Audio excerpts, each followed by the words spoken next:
જય શ્રી કૃષ્ણ મિત્રો, આજે આપણે બનાવીશું હોમમેડ મિલ્ક મેડ। તો તેના માટેની આપણે સામગ્રી જોઈ લઈએ। સૌપ્રથમ આપણે કઢાઈ ગરમ કરવા મૂકી દઈશું અને હવે આપણે તેમાં જે ઘરનું દૂધ હોય તે 2 કપ દૂધ લઈ લીધું છે અને જે મેજરમેન્ટના કપથી આપણે દૂધ લઈએ એ જ 1 કપ ઘરની મલાઈ લઈ લીધી છે અને એ જ 1 કપ સાકર લઈ લીધી છે। માપ આપણે પરફેક્ટ રાખવાનું છે કે 2 દૂધ 1 મલાઈ અને 1 સાકર અથવા ખાંડ આપણે જે લઈએ તે। હવે આપણે તેને ઉકળવા માટે રાખી દઈશું।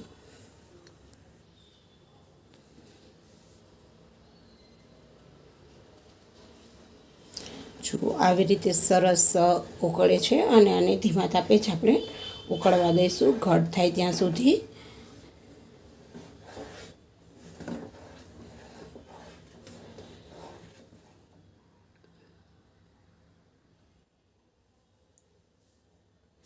જો સરસ ઘટ થઈ ગયું છે મિલ્ક મેડ જેવું જ। હવે આપણે ગેસ બંધ કરી દઈશું અને ઠંડુ થતાં હજી આનાથી પણ ઘટ થશે। જો સરસ ઘટ થઈ ગયું છે ઠંડુ થતાં। હવે આપણે આને કાચની બોટલમાં ભરી અને ફ્રીજમાં મૂકી દઈશું। કાચની બોટલમાં ન ભરીએ તો એરટાઇટ કન્ટેનરમાં પણ ભરી શકીએ અને ફ્રીજમાં 1 થી 2 મહિના માટે સારું રહે છે।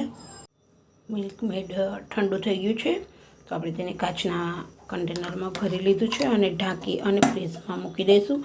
આપણે તેને બધી સ્વીટમાં ઉપયોગ કરી શકીએ, રબડી, બાસુંદી, ખીર અને કોઈ પણ સ્વીટમાં પણ કેકમાં પણ ઉપયોગ કરી શકીએ અને આપણે આને ફ્રીજમાં 1 થી 2 મહિના સુધી સાચવી શકીએ। જો કે મારે 1-2 મહિના સુધી ચાલતું જ નથી, હું તો વારે વારે બનાવું છું।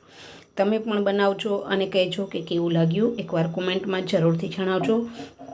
અને healthy and tasty homemade milkmaid અને સસ્તું પણ પડે। આ મેં 1 કપ દૂધ, ½ કપ મલાઈ અને ½ કપ સાકર, તમે ખાંડ પણ યુઝ કરી શકો છો। એટલે એકદમ ઇઝી છે અને ઇન્સ્ટન્ટ પણ છે અને હેલ્ધી પણ છે।